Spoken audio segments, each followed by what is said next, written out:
Good evening from the State of Kuwait. Welcome to the 7 o'clock news for Saturday, the 13th of September 2014. I am Dalia Badran with the headlines for tonight. His Highness the Emir noted in a speech last night that the UN honoring him as a humanitarian leader was indeed an honor for all the Kuwaiti citizens. A Kuwait Red Crescent Society, the KRCS team in Gaza Strip to distribute aid and medical supplies to Palestinian families continued today its humanitarian mission to alleviate the suffering of the Israeli war-stricken Palestinians.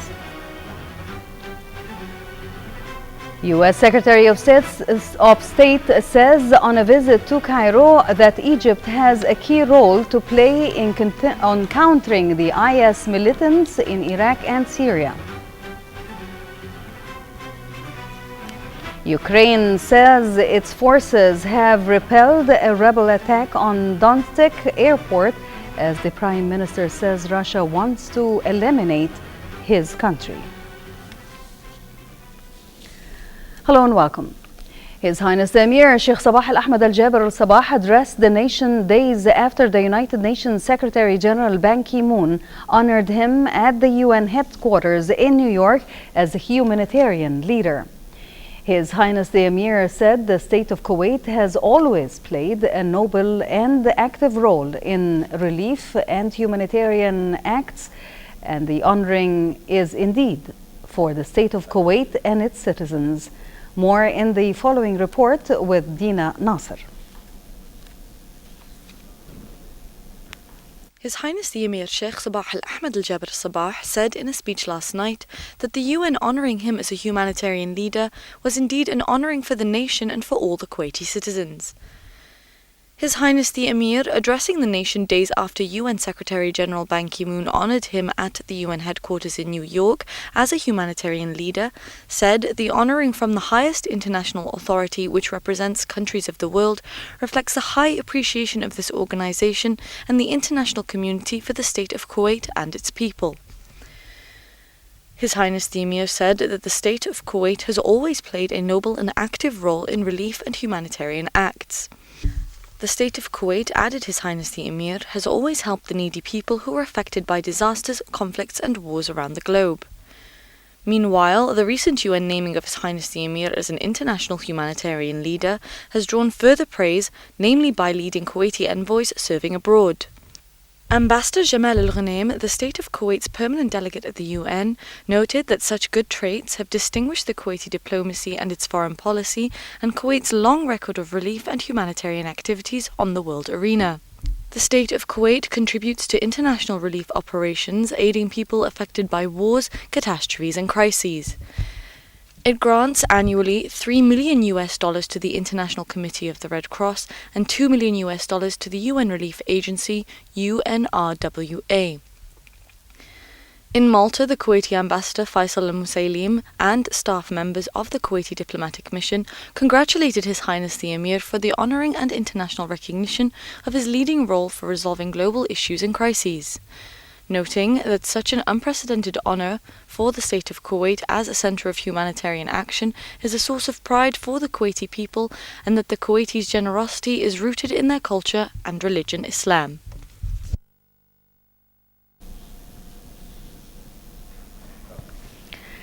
The Republic of South Korea congratulated His Highness the Emir Sheikh Sabah Al Ahmed Al Jaber Al Sabah on being honored by the UN as a humanitarian leader and for designating Kuwait as a humanitarian center. In a statement released by the South Korean Foreign Ministry today, the Korean government lauded the UN Secretary General Ban Ki-moon for honoring His Highness the Emir of Kuwait at the UN headquarters in New York for his leading role in the humanitarian efforts worldwide. The first Deputy Prime Minister and Foreign Minister Sheikh Sabah al-Khalid al-Hamad al-Sabah will discuss tomorrow in the Palestinian city of Ramallah ways of bolstering the bilateral relations between Kuwait and Palestine. Sheikh Sabah al-Khalid is expected to meet His Excellency President Mahmoud Abbas on his first visit to Palestine, in which he will also deliver a written message from His Highness the Emir.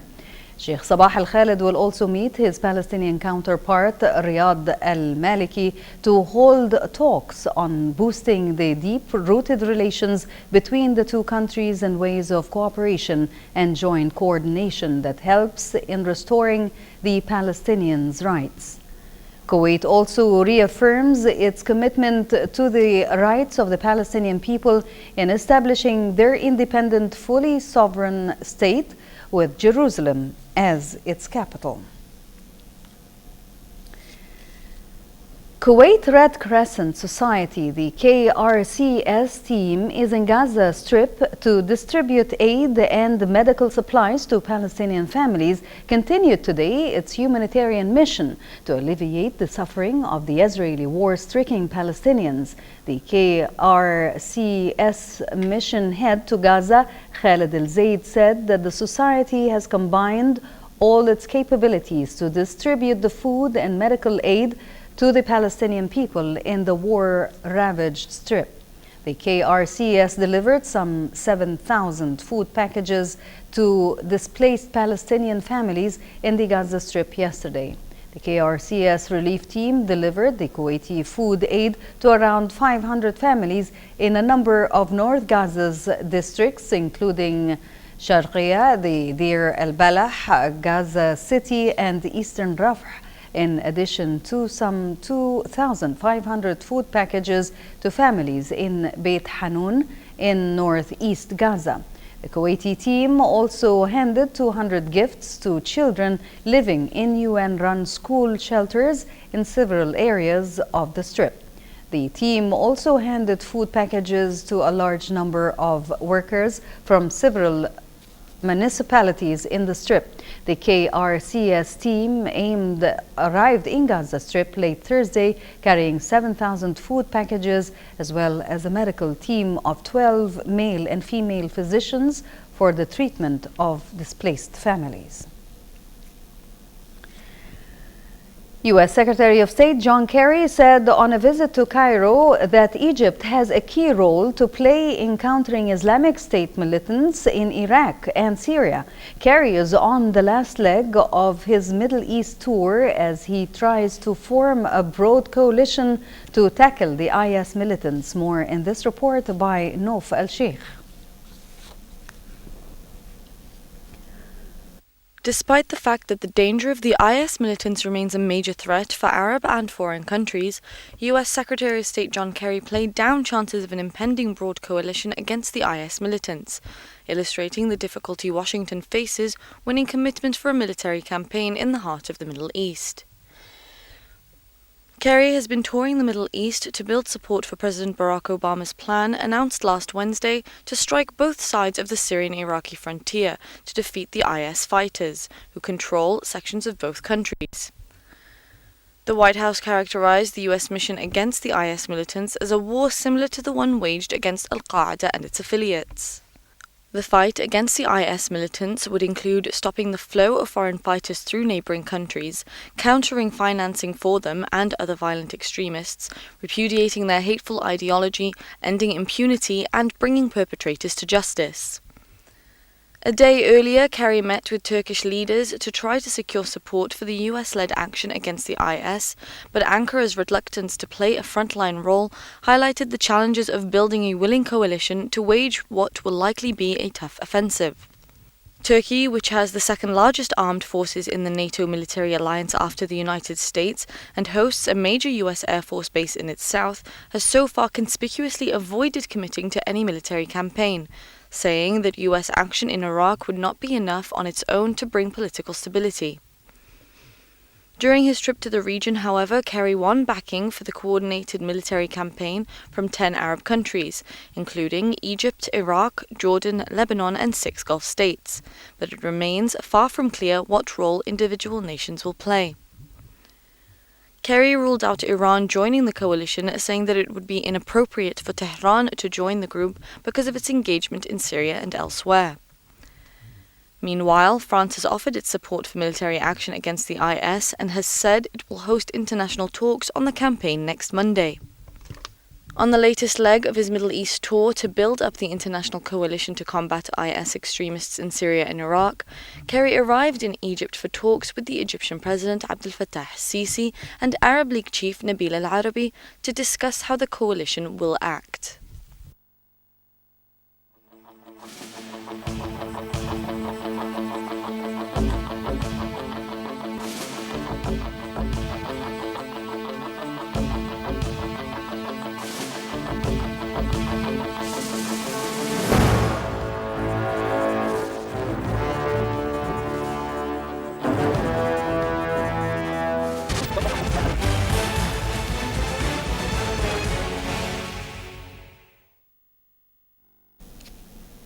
Welcome back. Iraq's Prime Minister announced today that he has ordered the army to stop shelling populated areas held by the IS group. Speaking at a conference in Baghdad, Haider al-Abadi said that the move was to prevent the death of innocent victims during military operations to drive out militants from areas and cities they control.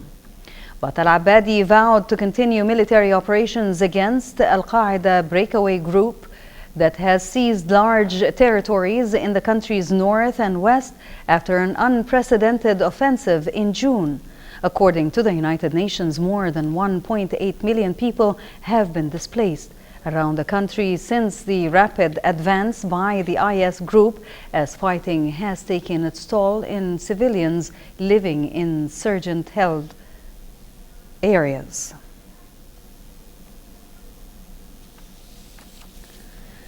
U.S. President Barack Obama said during his weekly address that the United States is at war with the IS militants. Obama said that under the U.S. leadership, more nations are joining a coalition against the extremists who control up to a third of the territory in Iraq and Syria. Earlier, Obama unveiled a rough plan to fight the IS militants simultaneously in Iraq and Syria, thrusting the United States directly into two different wars in which nearly every country in the region has a stake. The U.S. launched airstrikes and humanitarian aid missions earlier on August the 8th in Iraq to boost the efforts of Iraqi and Kurdish security forces. The United Nations newly appointed envoy to Syria met Lebanon's Prime Minister in Beirut today. He stressed determination to accomplish his mission through developing new ways to alleviate the suffering of the Syrian people and end tension in the region. His visit to Lebanon comes after a trip to Syria last week, which included meetings with officials and President Bashar al-Assad in Damascus. He also expressed hope that his effort would contribute to reaching an end to the Syrian crisis, which he said continued over a long time and impacted the region. A powerful car bomb exploded in a bazaar in southwestern Pakistan today, killing at least 3 people and wounding 24 others. The attack took place when a vehicle carrying security forces passed through a bazaar in Quetta, the capital of Baluchistan province. No one immediately claimed responsibility, and authorities said they were still investigating to determine who was behind the attack. Baluchistan is Pakistan's largest province, and it has been the scene of low-scale insurgency for the past several years. Ukrainian government troops say they have repelled an attack by pro-Russian rebels on Donetsk airport. Today's morning gunfire was heard from the area controlled by government forces despite rebel victories in the rest of the eastern city. Meanwhile, Ukrainian Prime Minister has accused Russia of wanting to eliminate his country. He said Ukraine was in a stage of war with the key aggressor being Russia. He said the goal of Russian President Vladimir Putin is to take the entire Ukraine, adding that NATO was the only vehicle that could protect his country.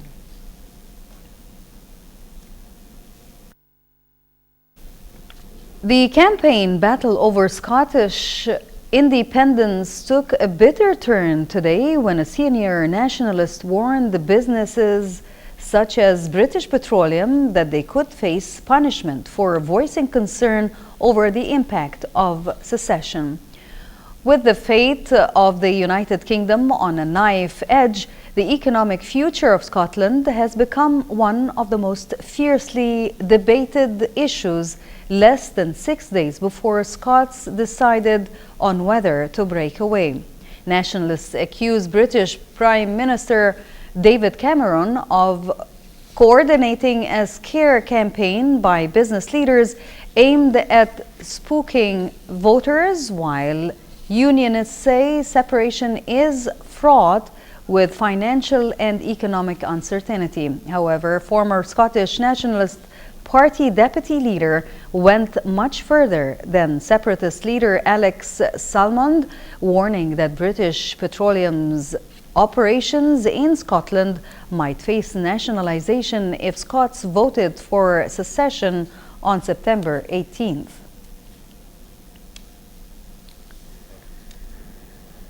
The Sierra Leonean community in Guinea prayed yesterday for the victims of Ebola during a mass service in Conakry, attended by Sierra Leone's ambassador, business people, and other members. Meanwhile, the World Health Organization, the WHO, spoke highly of China's efforts to help West African countries fight against Ebola.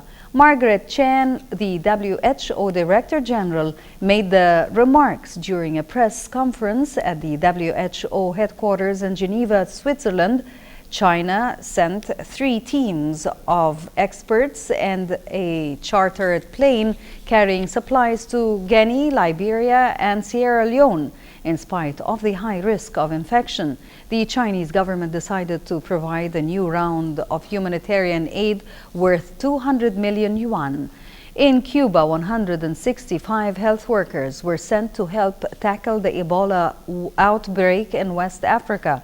Doctors, nurses, and infection control specialists will travel to Sierra Leone in October and stay for 6 months. Ebola has killed about 2,400 people and infected more than 4,200 in African nations of Liberia, Sierra Leone, Guinea, and Nigeria. So far, the death rate is about 50%. The Scientific Center organized the celebration to honor the participants in the voluntary program of 2014, which was supported by the Ministry of Youth Affairs for the 14th year in a row. The program helps the youth to understand the essence of the voluntary work and encourage them to exert more efforts in this field. Heba Abdurrahman was at the Scientific Center and has this report. Minister of Information and Minister of State for Youth Affairs Sheikh Salman Subah Salim Al Subah affirmed the importance of supporting the voluntary work. These remarks came during a ceremony where the Scientific Center honored the volunteers involved in the voluntary program for the summer 2014 that the Ministry of Youth contributed to long ago to organize voluntary work in response to the appeal of His Highness the Emir Sheikh Sabah Ahmed Al-Jabr Sabah, stressing the importance of supporting these actions that enhance the tender and serve the nation. It was a great ceremony, the closing ceremony for the volunteers work. Every year this is for the 14th year in a row. The Scientific Center organizes this program for the Kuwaiti youth for 15, 16 and 17 years of age. Well, it is a very successful program. The volunteers got trained in several departments in the aquarium, the discovery place, and the marketing, public relations, and the gift shop. They get acquainted with the customer service, how to explain, how to explain to the students, school students, public in general, how to they learn skills, how to sell gifts, how to price the merchandises. Actually, really, I mean, this is a very successful program. 59 volunteers joined us for 45 days, enjoyed it, and they wanted to stay longer. And we told them, well, it's back to school now, but we promise some of them, not all, the distinguished volunteers, as always we do every year, to call them back in the weekends, public holidays and national holidays and Eid. Today, the Scientific Center of Kuwait, which is part of the Kuwait Foundation for the Advancement of Science, celebrates what we call the graduation ceremony of our volunteers. For the 14th year in a row, the Scientific Center have organized a volunteer program for the youth of Kuwait. We started this program in 2001 with 29 volunteers, and over the past 14 years, we have received around 1,200 volunteers throughout the years. This year we had 59 volunteers that worked in different departments of the Scientific Center, in the aquarium, Discovery Place, as visitor assistants, and in the gift shop.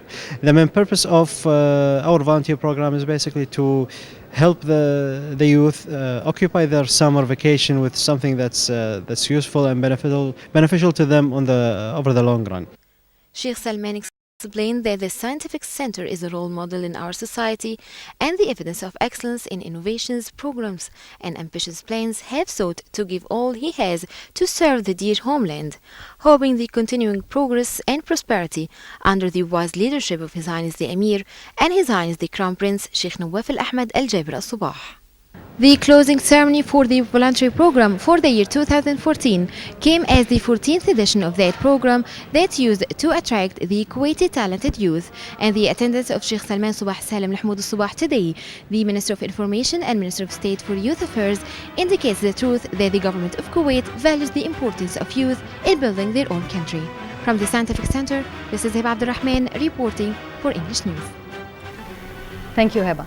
For a chance to see our reports again, please visit our YouTube channel at MOI Kuwait News. Before we end, here is a quick reminder of today's headlines.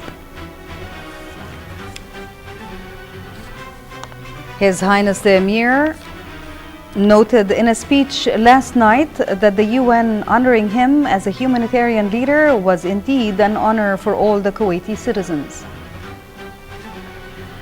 A Kuwait Red Crescent Society team in Gaza Strip to distribute aid and medical supplies to Palestinian families continued today its humanitarian mission to alleviate the suffering of the Israeli war-stricken Palestinians. U.S. Secretary of State says on a visit to Cairo that Egypt has a key role to play in countering the IS militants in Iraq and Syria. Ukraine says its forces have repelled a rebel attack on Donetsk airport as the Prime Minister says Russia wants to eliminate his country.